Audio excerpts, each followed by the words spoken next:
हमने बात की थी विनम्रता पर, और अब हम बात करेंगे आडंबर या दिखावे की, जो हमारे जीवन में बिन बुलाए ही आ जाता है। जैसे मान लीजिए कि हमारा पड़ोसी लाखों रुपए महीने कमाता है। वो अक्सर नए नए ढंग के फ़ोन और महंगी गाड़ियां लेकर आता है। हम उसके बराबर की आमदनी नहीं करते, लेकिन हमारे मन में उसे ये दिखाने की लालसा जागती है कि हम तुमसे कम नहीं हैं। हम उसकी तरह की घड़ियां और फ़ोन खरीदने निकल पड़ते हैं। हम कभी नहीं सोचते कि जाने अनजाने हमें दिखावे या आडंबर की महाघातक बीमारी ने चपेट में ले लिया है। क्या आपने कभी इस दिखावे के बारे में सोचा है? ये दिखावा और कुछ नहीं, एक मानसिक बीमारी है।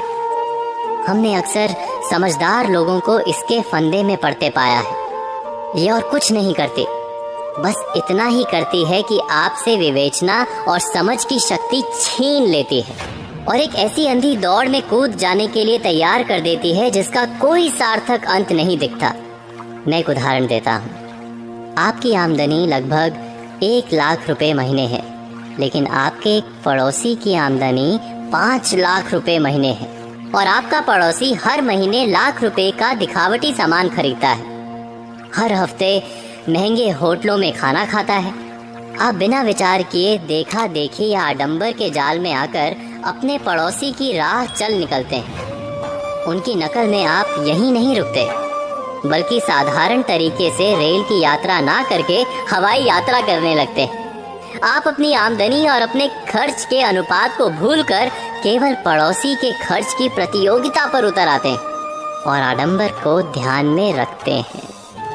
आप वैसे ही जीना चाहते हैं जैसे पड़ोसी या संबंधी जीते हैं। महीने 2 महीने या 3 महीने के बाद होने वाली आपकी उलझन का हर कोई सरलता से अंदाजा लगा सकता है।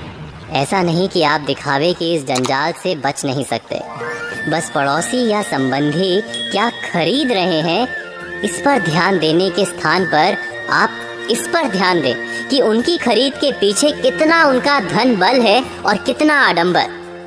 एक बार अगर आपने सरल गणित को समझ लिया तो जीवन में आप कभी भी किसी तरह के आडंबर के खेल में नहीं फंसेंगे।